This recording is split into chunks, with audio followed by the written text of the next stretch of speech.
வணக்கம் நண்பர்களே, welcome to doctor PM times. நண்பர்களே, போன பதிவில் நாம் அடிப்போஸ் டிஷ்யூவில் எப்படி ட்ரைக்ளிசரைட் சேமிக்கப்படுது, தொப்பை எதனால் ஏற்படுது அப்படின்னு பார்த்தோம். இப்போ அது தொப்பையோட பின்விளைவுகள் என்ன? சேமிச்சுட்டு போகுதே, அது நம்மளுக்கு தேவையானது தானே, தேவைப்படும் போது எடுத்துக்கிறோம், தேவையில்லாத போது சேமிக்கிறோம், அதில் என்ன தப்பு அப்படிங்கிறத இப்போ பார்ப்போம். நம்பர் 1, இந்த visceral fat is made up of adipocytes. இந்த அடிப்போசைட்ஸ் பற்றி ஒரு முக்கியமான தகவல், இது ஒரு எண்டோக்ரைன் கிளாண்ட் மாதிரி செயல்படும், நாணமில்லா சுரப்பி மாதிரி வேலை செய்யும் அப்படிங்கிறது உங்களுக்கு தெரியுமான்னு தெரியல. இந்த அடிப்போசைட்ஸை act as an endocrine gland.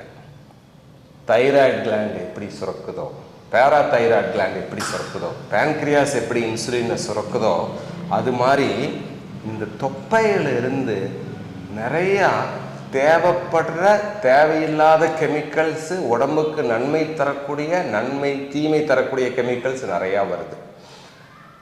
அதை பற்றி நம்ம தெரிஞ்சுக்குவோம். அதனால தான் நாம் இந்த தொப்பையை கண்டு நம்ம பயப்படுறோம். தொப்பை ஏன் நம்மளுக்கு ஹார்ம்ஃபுல்லாக இருக்குன்னா, அது சும்மா இருக்கிறதில்ல, அதுலேருந்து ஏகப்பட்ட கெமிக்கல்ஸ் ரிலீஸ் பண்ணிகிட்டே இருக்குது. தொப்பை அதிகமாக அடிப்போசைட் ஜாஸ்தியாக அதுலேருந்து வெளிவர கெமிக்கல்ஸு ஜாஸ்தியாகும்.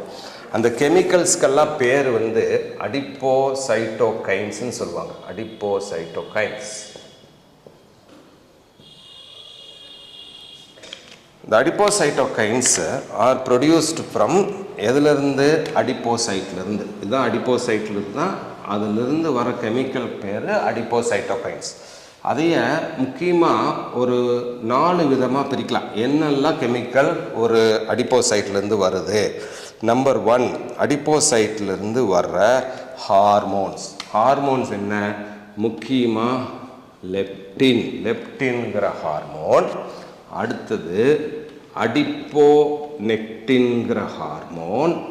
அடுத்தது ரெசிஸ்டின்ங்கிற ஹார்மோன்.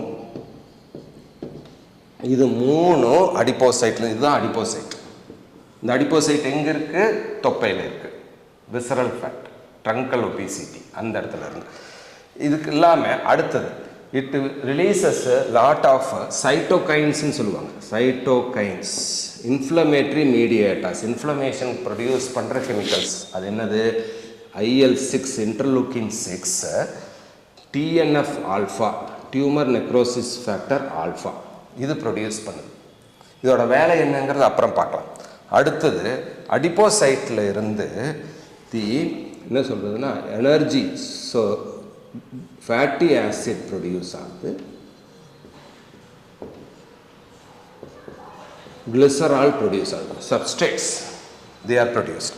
அப்புறம் அடிப்போகைன்ஸிலிருந்து procoagulant, platelet activator, plasminogen activator inhibitor.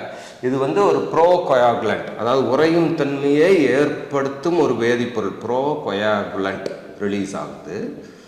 அப்புறம் காம்ப்ளிமெண்ட் டி அப்படிங்கிறது ரிலீஸ் ஆகுது.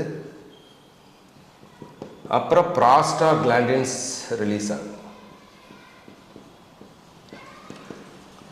They are called mediators of inflammation. They mediate inflammation and அதுதான் ரீசன் ஃபார் எண்டோதீலியல் டேமேஜ். தொப்பை அதிகம் இருக்கிற நண்பருக்கு எண்டோதீலியம், நம்ம உடம்புலேயே முக்கியமான உறுப்பு, நம்ம இருதயம், லங்ஸு, கிட்னி அப்படின்னு நினச்சிட்ருக்கோம். இது உடம்புலேயே முக்கியமான உறுப்பு நம்ம எண்டோதீலியம் தான். எண்டோதீலியம்ங்கிறது எங்கே இருக்குது? இரத்த நாளங்களில், பிளட் வெசலில் உள்பகுதி இருக்கிற எபித்தீலியம் பேர் எண்டோதீலியம். இதுக்கு பேர் தான் எண்டோதீலியம். இந்த எண்டோதீலியம் தான் நம்ம உடம்புலேயே முக்கியமான ஆர்கன். ஒவ்வொரு ஆரோக்கியமாக இருக்கிறாருன்னா இந்த எண்டோதீலியம் எவ்வளோ ஆரோக்கியமாக இருக்குதோ அந்த அளவுக்கு ஒரு நபர் ஆரோக்கியமாக இருப்பார். அந்த எண்டோதீலியத்தை டேமேஜ் பண்ணுற கெப்பாசிட்டி இந்த அடிப்போசைட்லேருந்து ரிலீஸ் ஆகிற சைட்டோகைன்ஸ்க்கு இருக்குது. அதனால தான் அதிக அடிப்போசைட் இருக்கிற நபர் they are more prone for cardiac problem, cardiac coronary heart disease அவருக்கு அதிகம், மெட்டபாலிக் சிண்ட்ரோம் அதிகம், டைப் 2 டயபெட்டிஸ் அதிகம். ஸோ தொப்பை ஏன் நம்மளுக்கு இடைஞ்சல் கொடுக்குதுன்னா அது ரிலீஸ் பண்ணுற கெமிக்கல்ஸ்னால. அந்த கெமிக்கல்ஸ் வந்து ஒரு எண்டோக்ரைன் கிளாண்டிலிருந்து, ஒரு தைராய்டு கிளாண்டிலிருந்து, ஒரு பேன்க்ரியாட்டிக் கிளாண்டிலிருந்து எவ்வளவு சுரப்பி வெளியே வருமோ, எவ்வளவு ஹார்மோன்ஸ் வெளியே வருமோ, அதே அளவு தொப்பையிலிருந்து வெளியே வருது. அங்கே வர்ற ஹார்மோன்ஸு நிறையா நல்ல வேலைகள் செஞ்சாலும், லெப்டின், அடிப்போனெட்டின் போன்றவை நிறைய நல்ல வேலைகள் செய்யுது. வேறு சைட்டோகைன்ஸு நிறைய தீமைகள் செய்யுது. அதனால தான் நம்ம தொப்பை விஷயத்தில் ரொம்ப ஜாக்கிரதையாக இருக்கணும். வணக்கம், நன்றி நண்பர்கள்.